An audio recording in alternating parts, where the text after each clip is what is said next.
My name is Dana Immertrue. I'm from the University of Chicago's Center for East European and Russian Eurasian Studies. I've put some print literature out there in the basket. If you're interested in bringing material about East Europe into your classroom, you should check it out. I am pleased to be able to announce our next speaker. His name is Andy Bruno. He's an assistant professor in the Department of History at Northern Illinois University. He holds a BA from Reed College, an MA from the European University of St. Petersburg, and a PhD from the University of Illinois at Urbana-Champaign.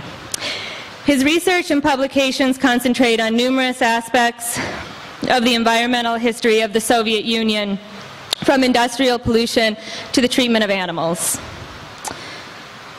He has an article on avalanche disasters in the far north that will soon appear in the Journal of Environmental History, and a book in progress tentatively titled The Nature of Soviet Power, Environment and Economy in the Far North.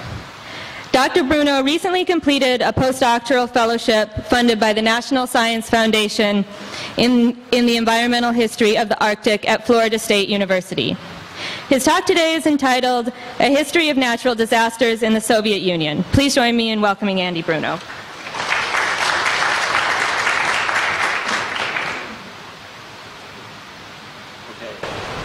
I think this is on now. Okay. Thank you all for having me here. Thanks, Dana, for inviting me and introducing me. I hope that I'm able today to offer you a helpful perspective on a specific historical context of disasters.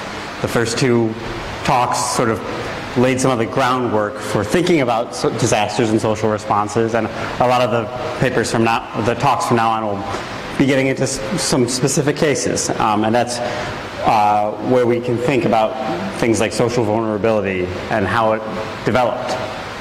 As a historian and not a social scientist per se, I'm less in the business of making predictions for policy than in explaining how certain outcomes already occurred. Not that that's detached from the future, but it's more gives you an enriched perspective than any sort of specific policy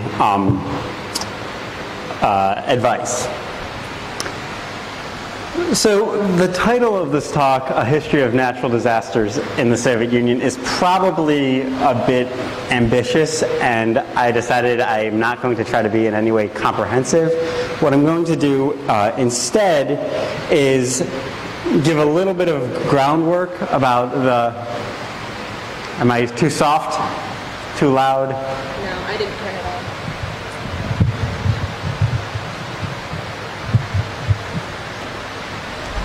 Is that better?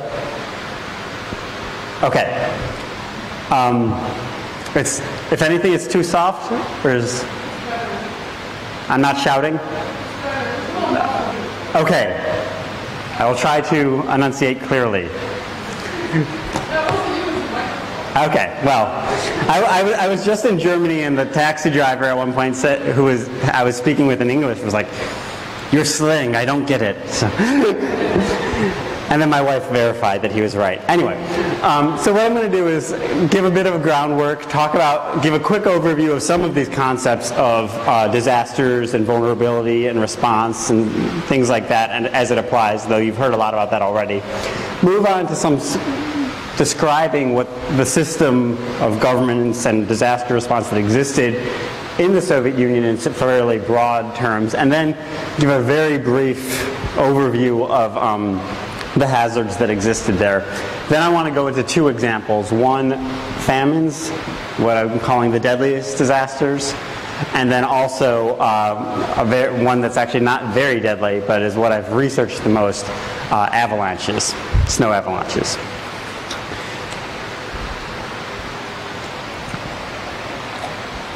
Now, of course, what we call natural disasters only happens when an impact that's grave is caused by some event that's deemed natural. So it doesn't necessarily depend purely on how destructive it is. A hurricane that comes and instead of hitting the eastern coast or entering the Gulf of Mexico, just veers north and goes into the ocean is never really thought of as a disaster. To give one example, my favorite example of the fact that the magnitude of an event, the destructive impact, doesn't necessarily constitute a disaster from Russian history is this explosion of a space body, probably a small comet or an asteroid, over the Siberian taiga in 1908. This is called Tunguska, where the size of the explosion was equivalent to about 1,000 Hiroshima bombs, but it was in such a desolate area that no one is known to have died or really even been very injured from this.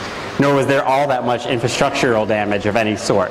So this is a huge natural event, but clearly not a disaster because there's not necessarily human suffering. So that's fundamental to how we're defining disaster. And that's an image of the forest that maybe if we were defining it as disasters for the forest, there would be, but I don't think most people want to quite go there. So, to understand disasters, this concept of vulnerability that you've been introduced to is very helpful. And I noticed, I was here for the previous talk, that my sort of brief way of summarizing sort of 3 determinants of vulnerability was quite similar to the previous speakers, Kathleen Turner's. So one is, of course, the existence of hazards, whether or not an earthquake happens somewhere, whether or not a volcano happens somewhere, whether or not there's a river that might flood or not flood. The other is the capacity of the existing infrastructure to deal with it, whether or not a building can withstand an earthquake, whether or not a building's built up on high enough ground to not be flooded, things like that. And then finally are the social, political, historical, historian want to emphasize sometimes these things are historical more than social and political, factors that expose certain groups, different groups, to different levels of risk. And partially embedded in this whole idea of vulnerability is that last factor is often really what's causing something to be a disaster as opposed to a natural event that might be destructive like Tunguska, but no one's actually exposed to it. And of course, this concept of vulnerability is often related to poverty as well. That's it gets very complex. There are 42 different indices of social vulnerability that can be, summarized into one index. But often poverty is very fundamental. And interesting, so you see that in, people who have lower property values living in floodplains or on hillsides that have been deeply eroded or other things like that. Of course, this isn't always the case, which is part of where it gets interesting. So in the case of avalanches globally, snow avalanches, the people who are most vulnerable are fairly well-off skiers, people who go to the slopes and choose to do this. And there's no way you're really saying that it's poverty that's making them more vulnerable. So that's where this concept gets sort of more interesting than just, well, yes, people marginalized in society tend to suffer worse from disasters. Okay? Now, let's move to Russian history. And I want to just hope that I'm striking the right balance of being accessible enough and giving you new information without being too easy, but I figure it's worth going through very briefly some of the contours of the history of the Soviet Union. A country that, of course, no longer exists. Its successor, Russian Federation, is around today. This was, of course, the first and sort of most influential, probably, communist project of the 20th century. When a revolutionary regime came to power in 1917 in the midst of World War I and the chaos that had sort of imbued the country at that point. They end up, the main sort of leader at this time of the Bolshevik party is Vladimir Lenin. They are hoping for this worldwide revolution that, of course, never materializes, and fight a civil war and somewhat surprisingly win that civil war. And then the country goes through this period in the 1920s of a sort of retreat and experimentation with a mixed form of capitalism, a capitalist economy with a avowedly socialist government. It's in the late 20s when the dictator Joseph Stalin sort of consolidated his rule that the political economy of communism, the sort of structure of the state, really comes to fruition, and these sort of brutal policies create a collectivized agricultural sector, forced industrialization, turns a predominantly rural country into a predominantly industrial country extremely quickly, with a lot of people ending up either executed or in prison camps or things like that, or, as you'll hear, starving during famines. And that's where this comes into the fray. And of course, then within the Stalinist period, there's both World War II, where the Red Army, the Soviet Army, wins, increases the Soviet Union's geopolitical power dramatically in Europe and the rest of the world. And of course, that immediately connected that to the Cold War, rivalry with the US. Within Russian history, of course, especially, we think of the thaw era. This is the era of Nikita Khrushchev as much nicer and calmer and better, though this, of course, is when some of the height of the Cold War was going on. So from a foreign perspective, it's not always as clear. Then there's the long, sometimes known as boring period of the Brezhnev era of the 1970s, which, of course, many of you probably remember, and where the country becomes the sort of more conservative place. The political system oscillates, it's not really innovating anymore. And then finally, this last attempt to reform the system in the 1980s under Mikhail Gorbachev, perestroika, which inadvertently leads to the whole thing crumbling. And then the country known as the Soviet Union no longer exists. Let's just, again, I'm sure most of that was familiar to a lot of you, but I wanted to give a little bit of, not presume too much knowledge. Okay, so what about the Soviet Union then was part of its approach to disasters? How did it uniquely or differently react to them? Or how did they react in common ways? Well, one sort of general trend that I do think is important to sort of just keep in mind is that a lot of catastrophes, if you're thinking of them in terms of how many people die, how many people suffer, in general, a lot of except for the Chinese famine, perhaps in the mid-1950s, a lot of them have become less severe over time.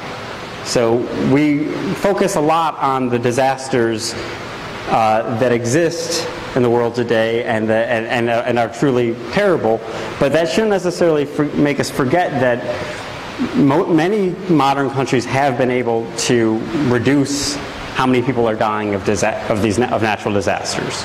And the Soviet Union, after Stalin, pretty much fits this pattern, okay? And that's, of course, largely related to famine, which, as again, I'll talk about why that's the deadliest of the disasters.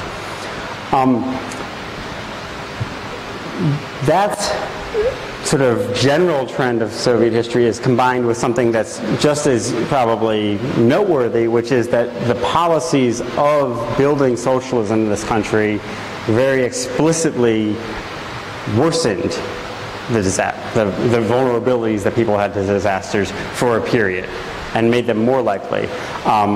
Someone mentioned Mike Davis. In some ways, this might be more comparable to that, where the sort of free market policies of colonialism made people more exposed to disasters for a period in the late 19th century. This project of building socialism in the Soviet Union for a while made people more exposed, okay? And then also, especially in this era, in the era of the Stalin years, but even continuing after that, The secrecy, isolation, and I'd say ruthlessness of the government response made these natural disasters worse, made them more than natural disasters, okay?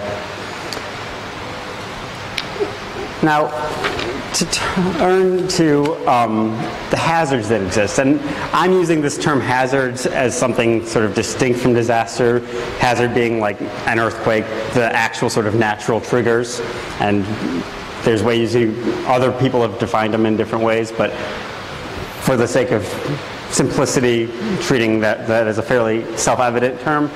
And to understand, of course, Russian geography is vast, and I'll show a map and sort of talk through what what hazards exist in different places in a second. But it's a wide array of things. You know, in the south, you can get all sorts of earthquakes, mountain slides, mudslides, volcanoes in certain areas, in Kamchatka especially. Very rarely do you get things like what you have in Joplin, Missouri, or the tornadoes that hit Alabama the other year. You also don't get hurricanes very much. These are things that just Russia and the Soviet Union tend not to deal with that much. I'll explain this actually as I look at the map. The other thing, of course, to keep in mind with the variety of hazards that exist in this country is that this is a historical process. So the Russian state either began variably in Kiev, but then that was this early medieval state that then gets dislodged for a while well, I'm going to be quick with this, but then it really emerges around this Principality of Moscow, okay? So just this tiny area of Muscovy, and over the centuries from the 15th century through the 19th century, it keeps expanding and expanding, gobbling up Siberia, gobbling up Central Asia, gobbling up the Caucasus, gobbling up much of Eastern Europe, and that sort of episodes of expansion make there be more types of disasters that exist in the place. Within central heartland of Russia, which is where a large population exists, you mostly have worries about extreme weather, extreme cold, and extreme heat, especially recently extreme heat, floods, droughts, windstorms, wildfires, these types of disasters. Where you get things like earthquakes and volcanoes are mostly along the southern border of parts of Central Asia. This is, of course, the Soviet Union. Sorry, this map, not contemporary Russia, so it includes lots of Russia and the 15 places that broke apart after the Soviet Union. You get a lot of volcanoes in Kamchatka in the east, which actually end up not being very disastrous because people don't live near these volcanoes. And of course, there's also earthquakes near the Lake Baikal region, okay? So that's just a brief sort of overview of some of the types of hazards that exist there. Now, and this is just a quick image of an earthquake that hit Tashkent, which is now in Uzbekistan, in 1966. So part of the reason I was emphasizing expansion is that a lot of these sort of disasters occur in Central Asia and the Caucasus, which were really only belonged to the Soviet Union as a legacy of the imperialism of the Russian Empire. I mean, the Soviet Union ruled them in ways that leave a lot to comment about, but that sort of product of places like this emerged through being part of under Soviet auspices, emerged through a historical process. Okay, so to move to the deadliest disaster, of all the horrible things that happened in the Soviet Union, the worst in terms of the number of people who died were not the Gulag camps, the prison camps, or the executions that occurred during the Stalinist terror in the mid-1930s. It wasn't the Chernobyl nuclear power plant, or even some of these big earthquake disasters, such as one in Turkestan in 1948 that killed approximately 110,000 people, or the one in Armenia in 1988 that killed somewhere between 25 to 50,000 people. So these are huge disasters. It almost certainly, though, if you were thinking of disaster in terms of just human suffering, be World War II, be warfare. Over 25 million Soviet citizens died during World War II, much, much greater than places like the US or even most of Europe. And, you know, the sort of way we think about war morally and as how a cause is very different than the way we think of things like state oppression or disasters. But I think it's at least worth thinking about the horror of that for a second as well, pausing on that. If we turn, though, to disasters that have any sort of natural or environmental underpinnings, then famine becomes clearly the deadliest disaster. And this is pretty much true globally, actually. In the series of famines that existed in the Soviet Union between the 1920s and end of the 1940s, at least 5 million people died, quite possibly more than 10 million people died. These sort of numbers are, you know, very quickly these numbers jump from 5 to 10 to 58. The scale of these numbers is truly horrifying, and also very difficult to assess retrospectively. All of these famines occurred during the Stalin period, and actually after the Stalin period there were no major famines in the Soviet Union, so this is really part and parcel of the early Soviet experience and the policy, the type of, the way that it tried to build the society. In global perspective, just to step back for a second, these famines were not as bad as the ones you see in India and China and places in Africa during certain periods, but they were much worse than most of the famines you see in Europe, and anywhere, any sort of wealthy or country. Okay, and also it's almost indisputable that the policies of the government at the time made these worse. Or at least one of them definitely worse. Of the three main famines that existed, or that occurred during the early Soviet period, there was the 1921, 1922 one, 1932, 1933 one, and 1946, 1947 one. I do want to say that all of these had some environmental contribution, okay? So, you know, a disaster, famine is almost always a cause of related to historical, social, political processes, but it's, you know, there's sometimes ways that we make this distinction between a man-made famine and a natural famine.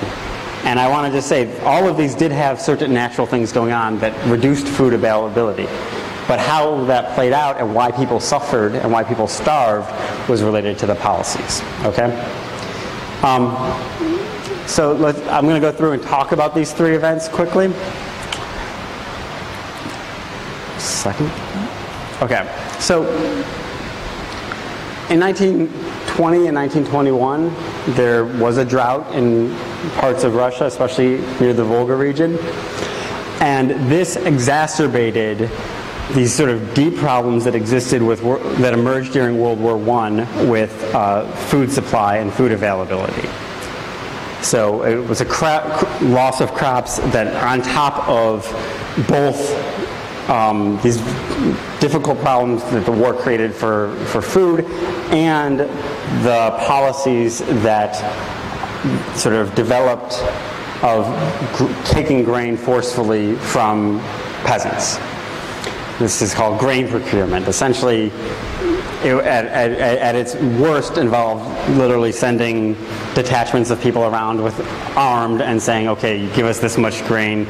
You know, that's how we're going to supply the army. That's how we're going to supply the cities." This wasn't only a Bolshevik or a communist innovation. This is something that actually happened to certain degrees throughout Europe and began in the Tsarist period, and then there was a brief provisional government during the Russian Revolution that sort of continued these policies of controlling the grain trade, and then the Bolsheviks sort of took it a step further. So that's, you know, it's a continuation of this long-term policy that exacerbated. During the famine itself, it began in the midst of what I mentioned earlier with the new economic policy, where they actually sort of finally moved away from this forced procurement of grain. But it was too late, and what had happened is that because peasants had their grain being taken away from them, they had stopped planting as much. So you have this drought hit, and you have less land being worked, and there really becomes this acute lack of food. The response here, though, is not, wasn't the worst. What happened is, in this case, this is before the Stalinist period, there is a major solicitation of international aid. So the American Relief Administration under Herbert Hoover ends up sending tons of food to Russia. The International Red Cross also is involved in this. And this actually does this saves millions of lives likely. This effort, this famine relief effort, okay? Though it's still estimated that maybe up to 5 million people died during this famine. So a truly horrific event. Now, the 1932-1933 famine is the most debated and in some ways the most infamous one. There's a lot of debate about whether or not this was a deliberate act of genocide. So we're far removed from any sort of random act of nature, anything like that. The question is, was this an intentional policy of genocide, or did the government just make it a lot worse by, responding with ruthlessness, but they hadn't necessarily meant to initiate it, okay? There were, again, some natural elements that reduced food availability here. So crops weren't as abundant, though in some places the harvest was absolutely fine, and in others it was, and those places ended up having famine because all the grain from those places was taken away to try to feed other places, okay? One thing that's clear about this famine as well is that the policies of collectivizing agriculture, which meant taking farmers and putting them into collective farms that the state then was able to monitor and was responsible for collecting large portion of the grain that they produced. That and the chaos that came from that really did make this worse. Like, agricultural productivity had declined even further before any sort of environmental factors came into play. The government's response to this was to blame this not on their own failed policies and foresight with collectivization, but to say that kulaks, and I'll explain that in a second, are to blame. They're resisting collectivization.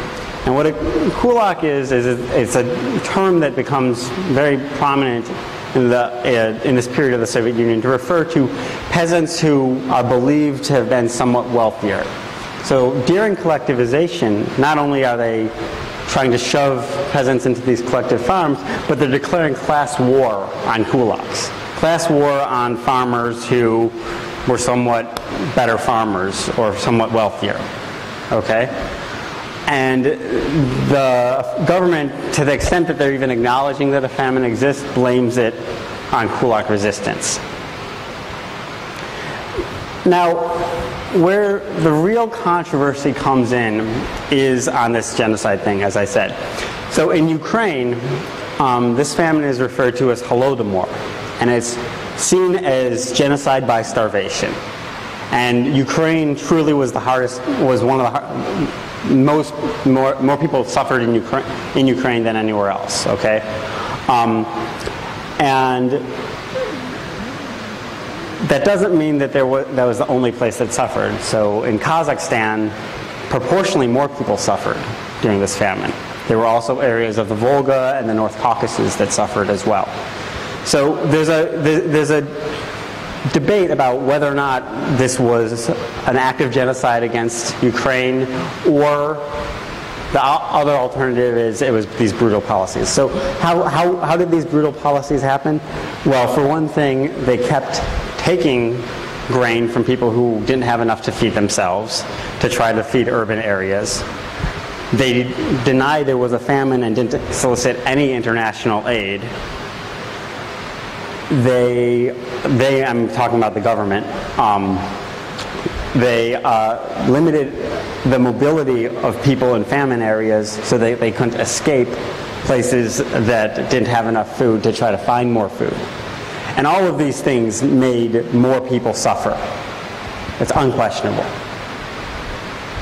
The genocide question, where that comes in is, historians have not found this sort of smoking gun that said, we want to have a famine ahead of time, and we're going to do this ahead of time. There's not, the same type of forward thinking as the final solution in the Holocaust. But I'm not taking a stance on this debate. I'm just trying to lay it out for you. And actually, it's something that I think students could actually think about and have very interesting questions, though, of course, it is a very political question even today. Now, the final famine it's been the least sort of studied so far, and there's more to do with it, is the 1946-1947 famine. Here again, the war had just ended, World War II, plays a lot into it in terms of the ruin to the Soviet economy that had occurred during this time. Also, it's important that this period was probably the worst in terms of hunger in Europe itself, and the Soviet Union was in the midst of trying to be a new sort of imperial power within Europe. So despite the famine occurring, they keep exporting grain to Europe. Up to the estimates on this that at least 100 million people were malnourished during this period, and something around 2 million people might have died during it, but it's not really known as well. There was secrecy about this as well, not as much as in 1932, 1933. And of course, the continuing exporting of grain in the face of a famine is hard to see as justified. There is a question of whether or not that exporting of grain was helping other people not suffer in other countries or not. Probably it was only hurting people living in the Soviet Union, not helping enough elsewhere. But there't a little bit more ambiguity again on this one than in 1933, 1932. Or 1932, 1933, sorry. Okay, and now, so that's, of course this is horrible stuff, right? And I wanted to really go into what the scale and scope of these disasters that existed in the Soviet period to give us the sense. The disaster I actually have studied the most is a fairly minor disaster on the whole scale of things. I mean, it's horrible that people die in avalanches, but we're talking hundreds of people dying of avalanches, not millions of people dying of avalanches. It's a different thing. But what we can do by looking sort of in depth at a specific place and a specific disaster is get at some of these things that stick out about what the Soviet Union was doing and how people became vulnerable to disasters there and how they became less vulnerable. And so I'm going to describe this all in quite a bit of depth, but the main point I want to emphasize here is that in the far north, in this small area called the FAMINE Mountains, these Stalinist policies of rapid industrialization and trying to build socialism from scratch made people exposed to avalanche vulnerability.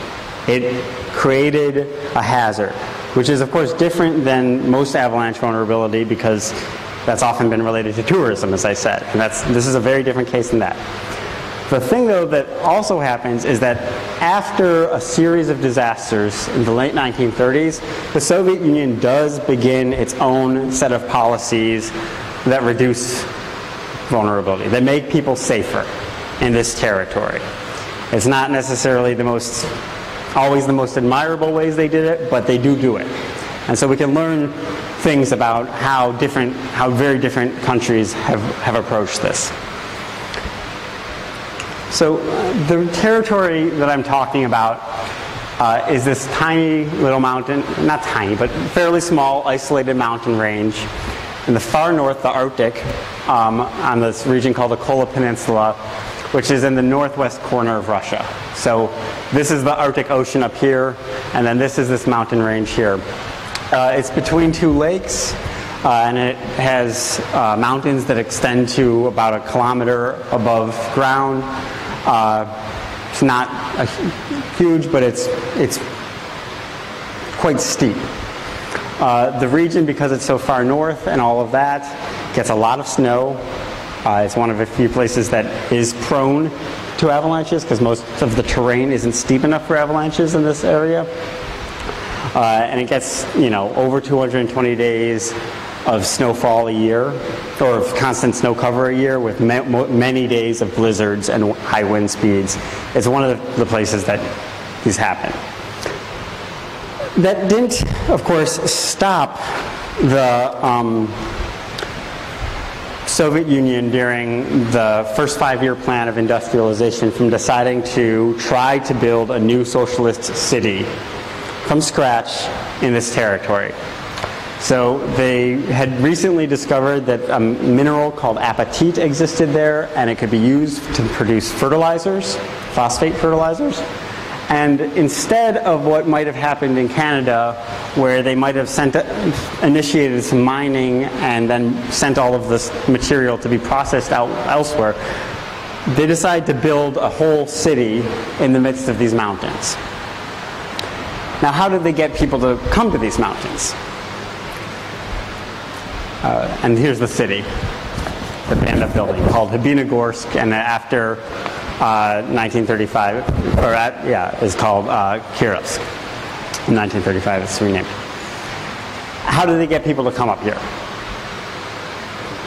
Did they just offer good salaries? Say, we have a lot of money, come join here? No. This goes back to this whole thing of reforming agriculture through collectivization.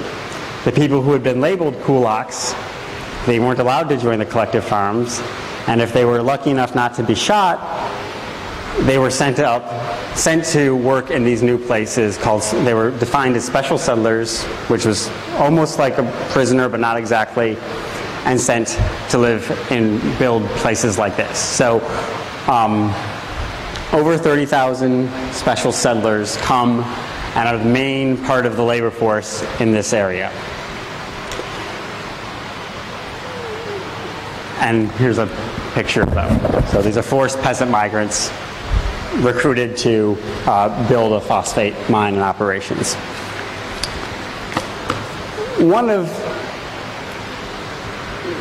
During this development, the planners of this new town knew that avalanches occurred there. Okay, the last speaker mentioned at the end that there's often this emphasis on, if people just knew more, then they would not make these decisions. And you actually hear this sometimes in how they've recounted this, is that we just didn't have as much information about avalanches. Yeah, it's true that they didn't have as much information, but they knew that they happened there. The main people who had lived in this region before the Soviet period were reindeer pastoralists who knew to avoid the region because of going up there in the winter because of avalanches. So the idea that there was no knowledge is actually not true. So there was generally, they knew that it happened, but they still decide to build really close to the mountains, right under some of the places that avalanches occur. And then in December 3rd, 1935, in the middle of the night there's a blizzard, and a series of big avalanches occur that destroy some of the homes of where the workers were living. It kills 89 people, the majority of them these special settlers. A lot of children were actually living in these dwellings as well. A quick caveat just to bring in the natural thing that might have been a factor here. So I talked about this is one of the few places that had avalanches. It's also possible that an earlier period of global warming helped contribute to this as well. So the Arctic was warming in the 1930s, and then it plateaus for a while, and then it starts warming again in the 1970s. And this warming might have contributed to more avalanches existing there. Though, again, they knew that there were avalanches there either way. And this is where the 1935 one happened.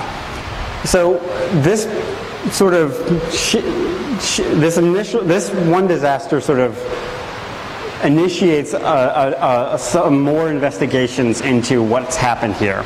But then a second disaster that really ends up being the pivoting point, and that's in 1938. There's another avalanche that kills 21 workers who were in a canteen. They had already known that they should have evacuated the area, but they didn't because of sort of incompetence in the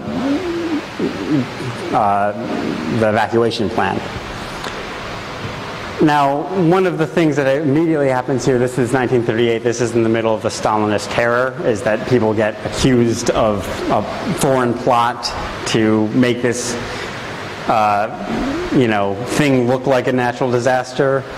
That was a intentional explosion, but that ends up going away fairly quickly, luckily, because the terror is ending at this point, which I can get into later if you want to know more about that. And it really does begin a sustained effort at reducing vulnerability. So this is the second part, where they actually end up being able to stop people dying of avalanches. They invest more in science and infrastructure. They move people out of places where there's going to be avalanches all the time. They institute a system to stop work in conditions that are too dangerous. They build a whole array of protective structures, like this wall here. They shoot the side of the mountain to trigger avalanches, to prevent that when no one's in the area, as a preventative measure. They make maps of the places where avalanches occur, and this all actually does reduce the likelihood of suffering. This just shows the how many people were injured and died of avalanches in this region by the decade, and a huge amount of people in the 1930s and 40s, which I'm saying is a direct consequence of the industrialization plans of the Stalinist state, and then a reduction that has stayed fairly stable, though if anything might be slightly on the rise because this place has become more active in mountain tourism recently. So the takeaway in some ways from this is that there were both common things that the Soviet Union, communist political system had with production of vulnerability to avalanche disasters, and things that seemed unique. Okay, so on the one hand, the disaster prevention that existed in the Hibini, the application of expertise, the monitoring of hazards, the relocations, and the alignment of interests. So people didn't want to die of avalanches, but also the enterprise working there didn't want to deal with it either. So there were enough interests that aligned to try to reduce this threat. That's pretty common. That you see in other places in the world. On the other hand, some of the things that were unique was that the forces creating this risk were from the Soviet Union's experiment to build state socialism. Unlike hazards elsewhere on the planet, things like market-based class hierarchies, colonialism, racism were not really the things that expose people to vulnerability here. Those have been often, but that's not really what the case was. Instead, it was the class war on the wealthier segments of society, the scale of the operations in this region that was part of the socialist project, and the foreseeable disorder that came with collectivization and industrialization that undermined the Soviet state's capacity to deal with them initially. Conversely, the authoritarian capacity of the Soviet state, which included the sort of fact that they didn't really have to worry about things like private property, the fact that these settlements were new, and that they could just relocate people, actually facilitated this mitigation strategy that wasn't totally ineffective. Even though we don't like authoritarian regimes, you should see that this actually was effective despite its authoritarianism. Okay, so that's mostly it. And I'm happy to talk about a lot. I hope that little snippet can help bring out some big pictures, and obviously we have a lot of depressing famine to talk about as well if you'd like. Thanks.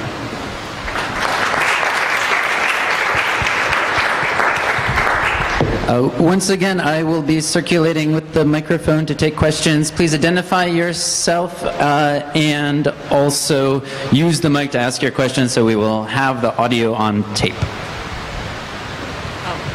Hi, I'm Nancy Bigelow. I had a question about Chernobyl. Yeah. Do you think Chernobyl was handled differently because they were sort of A, trying to hide it from the rest of the world, and B, trying to sort of downplay the danger with their people? Mm-hmm. Yeah, I think it was handled differently. The one thing, though, definitely in terms of not letting other countries know about the risk immediately.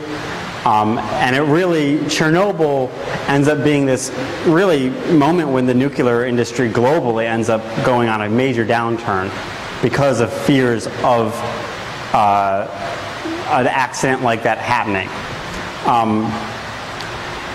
The caveat on that, though, I'd add is that because of the security interest around nuclear energy, it tends to be a fairly sort of heavy-handed industry.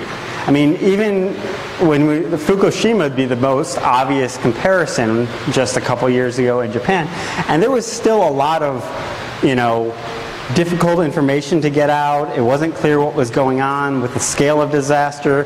The government was still fairly heavy-handed. And it's not clear to me that having a democratic Japan made the disaster any less serious.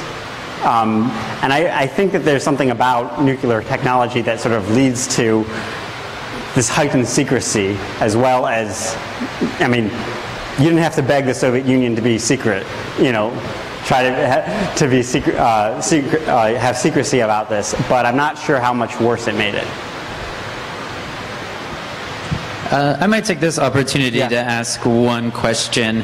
Something that I really took away from your talk was the political factors that contribute to natural disaster and especially vulnerability. Yeah. As you concluded, you were asking us to think about how in the Soviet context it wasn't the poorest of the poor who are necessarily most vulnerable, as is the case in many of the notable disasters we've already looked at today, but say previous elites before the Bolsheviks took over, before the state socialist project was afoot. But nonetheless, many of the examples you were pointing to all seem to be in peripheral regions in the Soviet Union, so not Moscow, not Leningrad, but Ukraine, Kazakhstan, the Arctic North, so on and so forth. Yeah. So I was curious if there was still an urban-rural divide when it came to natural disasters, if there are other factors beyond the class-based ones which might have contributed to vulnerability. That's a great question, and I mean very much so. There was other forms of marginality that I think did clearly contribute to these disasters. Obviously, Leningrad suffers a horrible famine that I didn't even mention, that's from the Nazi blockade during World War II, where over 1 million people die within the city of St. Petersburg, Leningrad. So it's not only that, but the thing that I'd add is that what I think that brings out is that the different ways that people can be brought into marginal positions. And that's, it's not just because of the lack of resources they have from the beginning and, or market-based class hierarchies, as I said. I don't know if there's a certain logic to this. One of the things, though, is, more people are going to die in earthquakes in the central or in the southern parts of the Soviet Union than in Moscow. That's an issue of hazards and what's prone. The Volga region is actually fairly central to Russia, and a lot of people do suffer during the famines there. Okay, so I don't know how to make a regional generalization beyond the types of environmental proclivities that exist in certain places. And of course, the idea that, well, this was a way of punishing Ukraine for Ukrainian nationalism as a key part of that as well. So there is national distinctions that come into this as well. The talk this morning, talks this morning, emphasized the Malthusian perspective and free market capitalism as somehow being behind some decisions that and you've mentioned that Stalin era policies that for building socialism, that's what you called it, building socialism. Yeah, that's what they called it. I wouldn't call that real socialism necessarily, but that's what they thought of it as. Yeah. But this morning it was more clearly tied to capitalism. Yes. But the socialism aspect of it, so that's one part of this question. But I guess the other part of the question is what I saw was some similarities between what went on in colonial India and in China was in enforced modernization that was going on. And so what was actually happening was a disruption of the traditional ways of doing things. And that seems to be the common thing in both these instances of capitalist countries doing this and socialist countries doing this, rather than necessarily, in this case, I didn't see clearly something we can point and say that's socialist thinking. Yeah. That sort of. I'd agree with that quite a lot, that there's a common sort of modernist, developmentalist, we need to push this place to have an industrial economy that's behind both of these. There is distinctions, though. I mean, to give the case of the late imperial holocausts of Mike Davis with the famine, had they not chosen to export grain because of market prices, fewer people would have died. So there is, that isn't only that they were pursuing modernism, it's also that they made a choice based on a certain political economy. Had, during the 1932-1933 famine, had the Soviet Union decided we don't need to take as much grain from peasants in order to build socialism, fewer people might have died. So there's sort of specific ways that these things actually play out in these specific contexts, though I think that that larger story is really important, that there's a common agenda behind some of these disasters. Though I do think that's also important to not lose track. I mean, even in sort of China, where you have this great leap forward famine in the 1950s, or late 1950s, and tons of people die, the scale of food problems in China since, you know, the Mao period has been much less severe than many periods in Chinese history before that. So sort of the end product of some of these developmentalist projects, we can't lose sight that sometimes they've actually made things better in the long run as well. Even though you always have to say, well, it was never okay to do it if you were going to kill 10 million people in the process.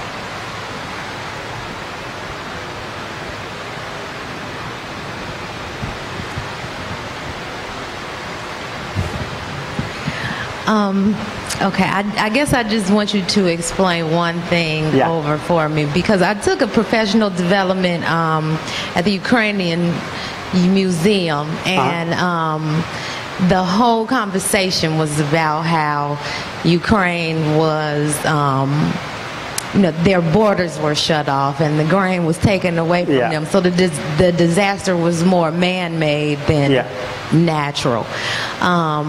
If you could explain again, like, I mean, and in my mind, famine always seems like some type of man-made disaster instead of a natural one. But then I know that there are droughts or, you know, different natural things that may happen that can cause it.